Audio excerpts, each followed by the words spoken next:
Alright, so a lot has happened over the past 4 days. Now the first thing I want to do is make an update on a previous situation. So as I'm sure you're all aware, Ironmouse had their VOD channel taken down by 3 false copyright claims. A little bit later, they had their main channel terminated because you can't have an active YouTube channel if another one of your YouTube channels is terminated. Now, I said in that video 4 days ago that I suspected the Mousy legal team was going to be able to get that video back. And would you look at that? I was right. The VOD channel is back and the main channel is coming back soon. So, huge W for Mousy. We keep winning. You'll love to see it. Nothing but support in the chat. We love to see it. W's all around. And shortly after making that post, she does come out and confirm that her main channel is now back. So it's good news, but short news, meaning we move on. Now, initially when I first saw this, I didn't want to talk about it personally because it was related to Froot allegedly cheating on her husband.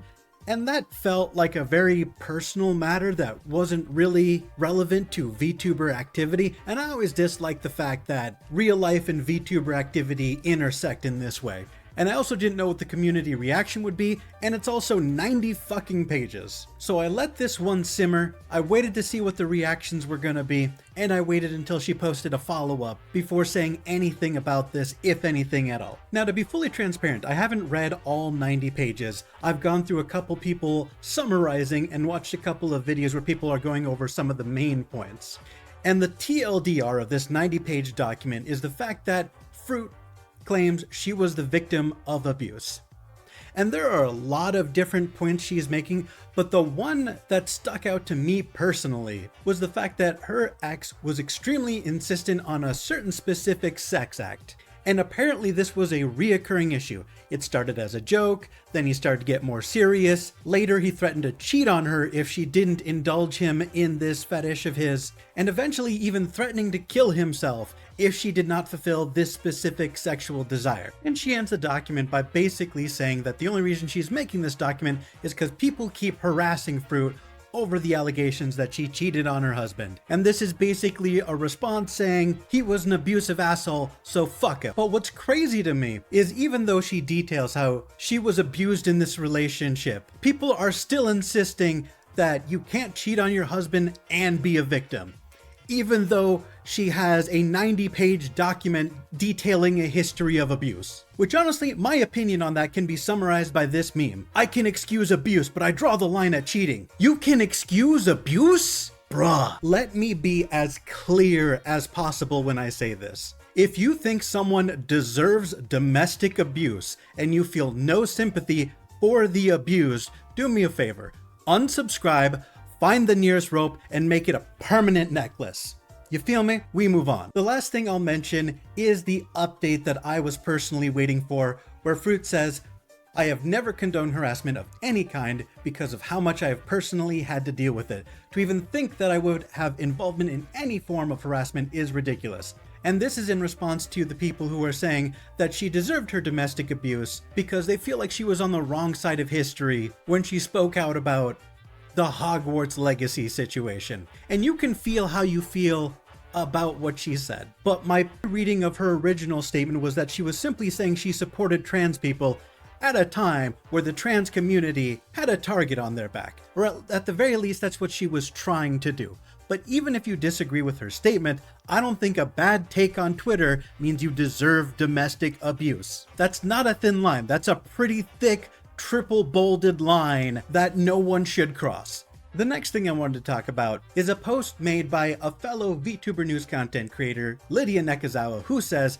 I'm seeing an insane amount of Twitch VTubers getting hit by, quote, using stolen payment information to buy Twitch bits today. And then she went ahead and compiled a thread of VTubers, but also non-VTubers getting hit with this very specific terms of service violation. Now, it is, of course, illegal and obviously a violation of Twitch TOS to do this sort of thing, but obviously there's no shot in hell that countless Twitch streamers are all suddenly guilty of this very specific crime all at once out of nowhere.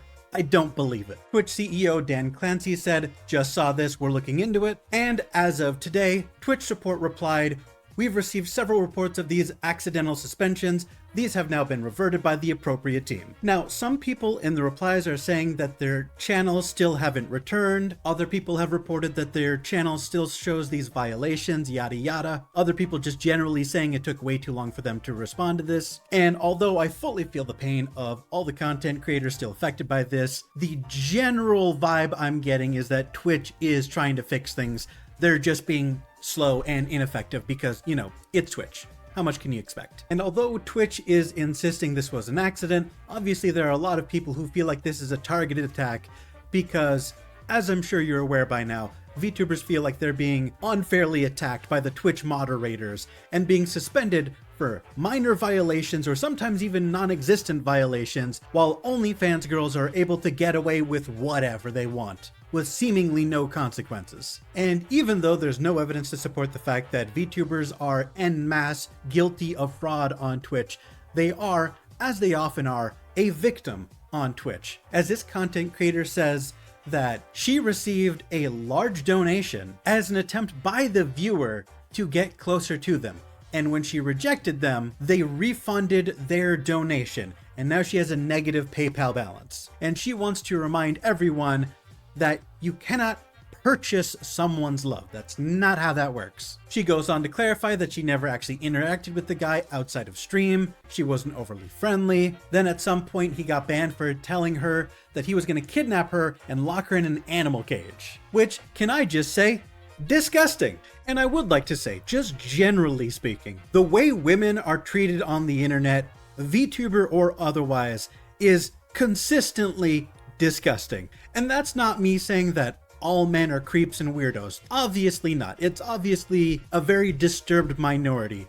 But between justifying abuse, threats of kidnapping, refunding stream donations when they don't get their way, sending creepy DMs, the list goes on and on and on. Not even mentioning the fact that streamer and cosplayer Kiki Hime got assaulted by her stalker in public. I just feel so genuinely terrible for the way women are treated in general. And I think from there, I'm gonna end the video with a clip from Made Mint talking about Amelia Watson. I know this clip is a few days old at this point, but I know a lot of people are still reeling from hearing about Amelia's soft graduation announcement, where she's going to be leaving streaming and content creation without actually leaving Hololive. And I'll let Mint tell you how she feels about the situation. But as for me, that's everything I had to say, and let me know what you thought of today's video in the comment section down below. Bye guys.